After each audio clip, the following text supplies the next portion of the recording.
And we return with more JMF Fight.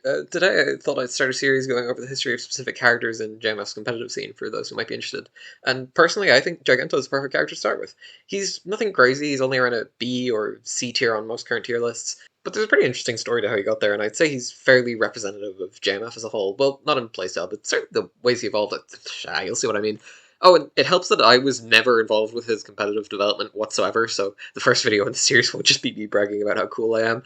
Also, I should say, most of what I'll be talking about in this video happened from 2022 to 23, and the JMF server's replay channel was only created in 2024, so the background gameplay you're watching isn't from any of the tournaments I'll be mentioning. So Giganto is an interesting character because for the first few years of the Western competitive JMF scene's existence, nobody really did much of anything with him. Actually, one sec, let me find an old tier list from right before anyone... Yeah, that's pretty bad. So to explain why Giganto was so low on basically everyone's tier list, we'll be moving forwards a bit to mid to late 2022 when we got two simultaneous Giganto players, Star and Kira. They both played the character very differently, and I want to focus on Star first, since the comparison between these two does a good job of highlighting how Giganto works, although I can't actually show you Star's Giganto, because by the time we started properly organising replays, they pretty much stopped playing competitively. They've only been in one recent tournament, and they went exclusively nay there, so... Blah, blah, blah. Anyway, Star basically played Giganto in the way you'd expect from looking at his moveset, a big, aggressive grappler who wants to get in and hit hard, and to get an idea of why that doesn't work, we'll have to look at his approach tools!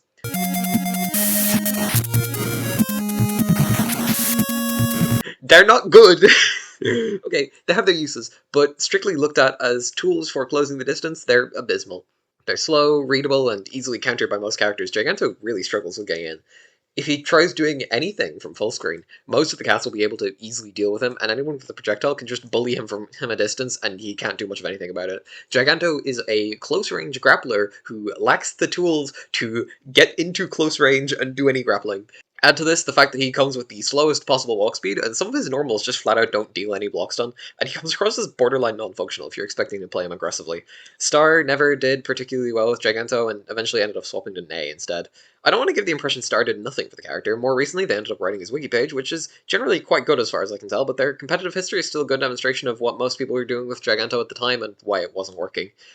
And now that the stage is set, here's how Kira did this for Giganto. You probably guessed by now, both from the background gameplay and some of the phrasing I've used, but the key to making Giganto work is his defense. As it turns out, you don't always have to actively press your opponent, you can just wait for them to come to you, and Giganto is very good at punishing risky approaches.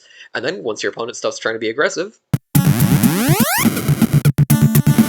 His third special I haven't shown you yet, Vulcan, is great for this. It's a strong, disjointed anti-air, and since it knocks down, you can follow up with a safe tackle afterwards to get in.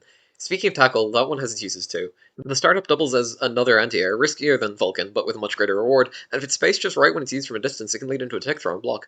Cyclone Press has its uses too. It's easily anti-air, but as a mid-range Oki tool, it's great. If it's blocked, it leads into another easy tech throw, and if you can hit with the back foot, it combos in a tackle, a combo which can stun loop a handful of characters.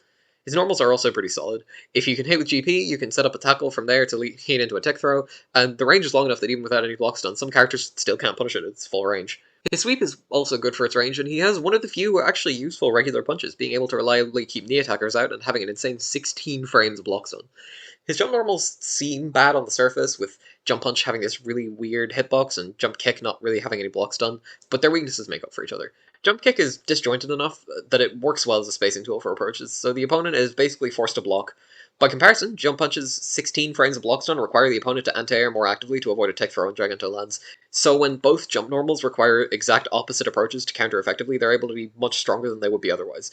I will say, I don't want to turn this into some exaggerated rags to riches story and act like Giganto is top 10 now, because he isn't. The weaknesses I went over at the start all still apply. He struggles hard against projectile characters who are able to deal damage outside his effective range. To add to that, his matchups against most of the game's best characters are pretty abysmal. Scapicon, Super Zack, Blaze, Ashura, Gaian, these are some of the most commonly seen characters in the game, and they're all ones Giganto struggles hard against. He has his share of good matchups against higher tier characters too, like I and the knee attackers, but those often feel more like outliers than anything. As a result, the character has never solo won a tournament before, with Kira's best results as Giganto being 3rd out of 5 in JMFC 27, and 5th out of 10 in JMFC 29. That said, there's still something really cool about seeing a character move up like this. It's interesting how a character can be so underrated just because they're being approached with the wrong mindset. Kira's results are still way better than what anyone would previously have expected from a solo Giganto, and I wanted to document the whole thing. When I called Giganto representative of JMF as a whole, this is what I meant. JMF is an absolutely fascinating game that manages to at once feel insanely well put together given its time and the circumstances of its development, while at the same time never quite feeling like it works as intended. The improved page 4 copies of the page 1 cast often end up having key weaknesses that give the page 1 versions their own distinct playstyles and a unique place in the meta. Leo is debatably stronger than the deliberately very strong final boss character, and Giganto went from borderline unusable to being able to genuinely hold his own in tournaments. JMF is a completely static game, made long before we all started expecting fighting games to always change and update themselves, and yet, at the same time, is constantly evolving. Of course, having been here from the start, I'm biased in this regard. The game's definitely more well understood than back when I started out, but somehow I don't think it's quite shown us all of its surprises yet. And who knows, maybe you'll be the one to discover what's left of them.